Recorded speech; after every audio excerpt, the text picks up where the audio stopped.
This is another video of the chapter Accounting for Partnership Firms Fundamentals. Today's topic is Manager Commission. सबसे पहले आपको पता होना चाहिए मैनेजर कौन होता है, जो बिजनेस को मैनेज करता है। पार्टनरशिप फर्म का ये एम्प्लॉय होता है, तो पार्टनरशिप फर्म की ये ड्यूटी होती है कि मैनेजर को क्या दे, कमीशन दे। तो इसको करने के दो मेथड्स हैं। सबसे पहले on profits before charging such commission, कि मैनेजर को कमीशन देनी है ऐसे प्रॉफिट्स के ऊपर जो इस कमीशन से पहले। फॉर एग्जांपल, हमें क्वेश्चन में नेट प्रॉफिट गिवन है और कुछ भी मेंशन नहीं है, सिर्फ इतना बताया गया है मैनेजर को कमीशन दो 10% और नेट प्रॉफिट, कि नेट प्रॉफिट के ऊपर 10% देना है। तो जितना प्रॉफिट होगा उसका हम 10% दे देंगे मैनेजर को। जैसे फार्मूला क्या है, manager commission is equal to net profits into rate of commission upon 100। दोबारा सुनिए, मैनेजर को हमने कमीशन देनी है। 1 मार्क का क्वेश्चन भी आ जाता है कि मैनेजर कमीशन जो है चार्ज ऑन प्रॉफिट है या एप्रोप्रिएशन है, तो आप लिखेंगे manager commission is charge on profit, कि प्रॉफिट के ऊपर क्या है, चार्ज है। तो फार्मूला इसका क्या है, इस केस 1 का फार्मूला क्या है, manager commission is equal to net profits into rate of commission upon 100। अब मैंने एक एग्जांपल लिया, मान लो हमें क्वेश्चन के अंदर नेट प्रॉफिट दिया हुआ है 22,000 का और रेट ऑफ कमीशन दी हुई है हमें 10%, कि हमें क्या करना है, हमारे मैनेजर को हमने क्या देनी है, परसेंटेज कुछ दी हुई है क्वेश्चन में, रेट ऑफ कमीशन की 10% देनी है, प्रॉफिट के ऊपर देनी है। तो हम मैनेजर को कमीशन कैसे देंगे, manager commission is equal to, मैंने अभी बताया नेट प्रॉफिट्स, तो नेट प्रॉफिट कितने 22,000 इनटू रेट ऑफ कमीशन कितनी है 10 अपॉन 100, तो कितना आ जाएगा 2200। तो केस 1 में हमने उसको कितनी कमीशन दे दी, 2200 की।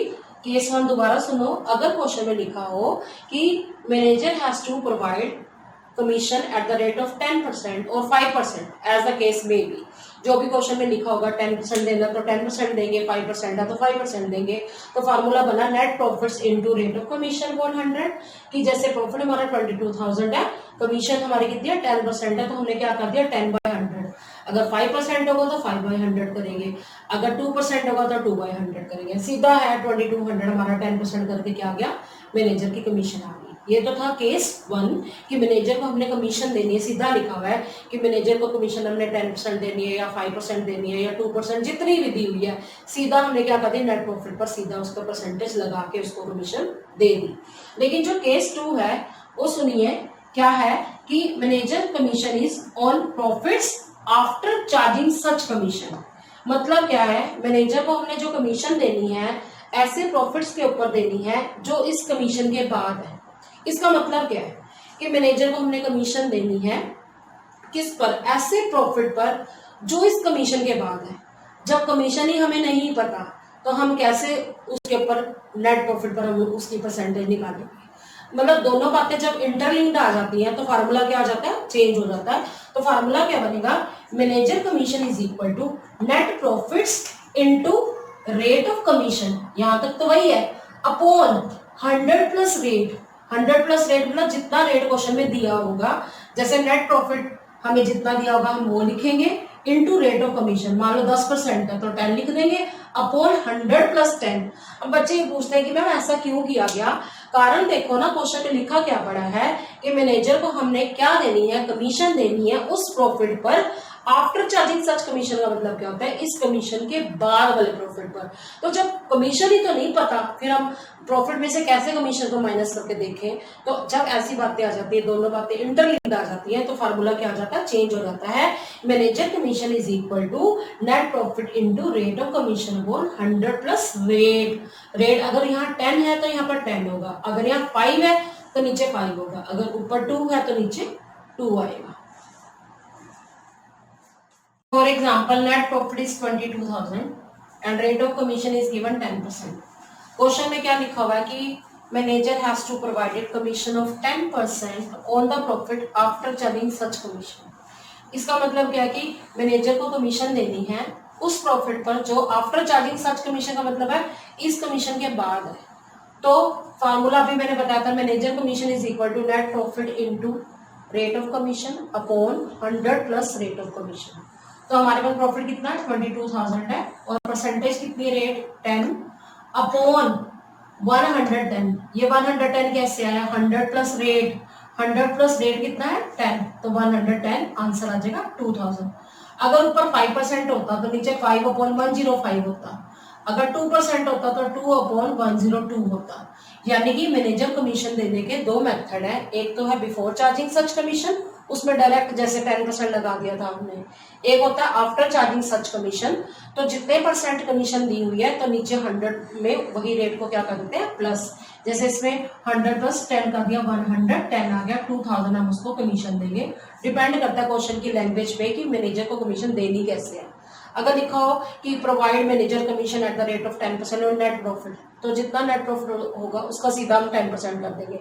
लेकिन अगर लिखा हो provide manager commission on profits after charging such commission, तो इस तरीके से हम करेंगे। तो फार्मूला क्या बन जाएगा, net profit into rate of commission upon 100 plus rate of commission. अब इसकी जनरल एंट्रीज जो है दो होती है। पहली एंट्री है when manager commission is transfer to profit and loss account, कि मैंने अभी बताया था मैनेजर कमीशन भी क्या है, चार्ज है। जिस तरह से रेंट पार्टनर को देते हैं तो वो भी चार्ज है, पार्टनर को उनके लोन के ऊपर क्या देते हैं इंटरेस्ट देते हैं, वो भी चार्ज है। तो मैनेजर को जो कमीशन देते हैं वो भी क्या है, चार्ज है। तो वो कहां से चार्ज किया जाता है, प्रॉफिट एंड लॉस अकाउंट से। तो एंट्री क्या बनेगी, profit and loss account debit to manager commission account being manager commission transfer to profit and loss account. कि ये मैनेजर कमीशन हमारे लिए क्या है, एक्सपेंस है। कौन सा एक्सपेंस है, जो चार्ज है, चार्ज मतलब कि देना ही देना है। तो एंट्री क्या बनेगी, कहां से चार्ज होगा ये, प्रॉफिट एंड लॉस अकाउंट से। तो एंट्री बनेगी profit and loss account debit to manager commission account being manager commission transfer to profit and loss account. Second entry क्या है, when manager commission is due. Due का मतलब होता है outstanding, की हमने अभी दी नहीं, पहले तो हमने एंट्री कर दी चार्ज की profit and loss account debit to manager commission account. दूसरी एंट्री में क्या किया हमने, मैनेजर को कमीशन अभी दी नहीं है, देनी बाकी है। तो एंट्री क्या बनेगी, पहले मैनेजर कमीशन 2 में आया था ना, तो अब कहाँ आएगा, डेबिट में। तो एंट्री क्या होगी, manager commission account debit to manager's commission outstanding account. Outstanding क्यों आया, क्योंकि हमने अभी कमीशन उसको दी नहीं है, देनी बाकी है, तो वो हमारी क्या बन गई, लायबिलिटी। तो एंट्री क्या बनी, manager commission account debit to manager commission outstanding account. तो नरेशन क्या बनेगी इसकी, बीइंग मैनेजर कमीशन ड्यू और आउटस्टैंडिंग। समझ आया ये टॉपिक क्या था, मैनेजर कमीशन, कि मैनेजर को हमें कमीशन देनी पड़ती है, ये चार्ज ऑन प्रॉफिट है कि प्रॉफिट के ऊपर हमें देनी पड़ती है। तो इसके हमने दो मेथड किए थे, एक बिफोर चार्जिंग सच कमीशन था और एक था आफ्टर चार्जिंग सच कमीशन। जब हम बिफोर चार्जिंग सच कमीशन करते हैं तो उसका फार्मूला क्या था, manager commission is equal to net profit into rate of commission upon 100। दूसरा फार्मूला क्या था, manager commission after charging such commission आ जाए तो net profit into rate of commission upon 100 plus rate of commission. तो entries की क्या मैंने बताई है, पहली एंट्री मैंने बताई है profit and loss account debit to manager commission account. ये कब होगी, जब हम ट्रांसफर कर रहे हैं इसको कहां पर, प्रॉफिट एंड लॉस अकाउंट में। और सेकंड एंट्री मैंने अभी बताई है कि जो हमने अभी मैनेजर को कमीशन दी नहीं वो क्या है, पेबल है, या हम ये कह सकते हैं आउटस्टैंडिंग या ड्यू है। तो एंट्री क्या होगी, manager commission account debit to manager commission outstanding account. अब आपको याद होगा कि मैंने आपको क्या बताया था पिछली वीडियो में, जब इंटरेस्ट ऑन पार्टनर्स लोन करवाया था, और उससे नेक्स्ट वीडियो थी रेंट पेबल टू पार्टनर। तो दो पॉइंट्स थे और ये तीसरा पॉइंट है मैनेजर कमीशन। तीनों के तीनों कहाँ आते हैं, प्रॉफिट एंड लॉस अकाउंट में आते हैं, profit and loss appropriation account में नहीं आते। तीनों के तीनों क्या है, चार्ज है। अब मैं आपको ये बता रही हूँ कैसे शो करना है। हमने प्रॉफिट एंड लॉस अकाउंट बनाना है फॉर द ईयर एंडेड। हमें वो डेट लिखनी है जिस डेट को हमारा अकाउंटिंग ईयर क्लोज हो रहा है। फॉर एग्जांपल 31 मार्च 2020 है, तो वो लिख देंगे। फॉर्मेट इसका कैसे है, जैसे हम एक लेजर अकाउंट का फॉर्मेट बनाते हैं, पर्टिकुलर अमाउंट। यहाँ पर डेट का कॉलम इसलिए नहीं बनाया गया क्योंकि हमने डेट ऊपर ही लिख दी है फॉर द ईयर एंडेड, इसलिए। क्रेडिट से स्टार्ट होगा, आपको याद होगा जब हम +1 में क्या बनाते थे, प्रॉफिट एंड लॉस अकाउंट बनाते थे, तो उससे क्या निकलता था, नेट प्रॉफिट निकलता था। तो ये नेट प्रॉफिट कहां पर आ जाएगा, क्रेडिट साइड आ जाएगा। बाय नेट प्रॉफिट यहाँ पर हम क्या लिख देंगे, अमाउंट लिख देंगे, जितना हमें क्वेश्चन के आंसर से नेट प्रॉफिट निकला वो आ गया। फिर हमने क्या करना है, इसी सीक्वेंस में पे करना है। जैसे अगर पार्टनर ने कोई प्रीमिसेस दी हुई है पार्टनरशिप फर्म को, रेंट के ऊपर, तो पहले आएगा टू पार्टनर्स रेंट अकाउंट। जो भी रेंट का अमाउंट होगा वो हम बाहर लिख देंगे, जितना अमाउंट होगा। और अगर पार्टनर ने कोई लोन दिया है तो उसके ऊपर जो हमने उसको इंटरेस्ट प्रोवाइड करना है उसका अमाउंट बाहर आ जाएगा। फिर उसके बाद मैनेजर को कमीशन मिलेगी, जो कि अभी मैंने आपको टॉपिक कराया है manager commission.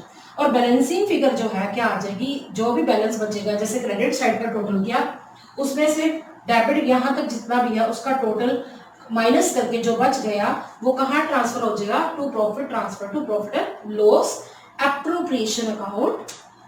Profit and loss appropriation account. आपको एक एग्जांपल देती हूँ। मान लो हमारा नेट प्रॉफिट 10 लाख है और इन सब का तीनों का टोटल हमारा 7 लाख है, तो आंसर क्या आएगा, 3 लाख जो है वो बैलेंसिंग फिगर आएगी।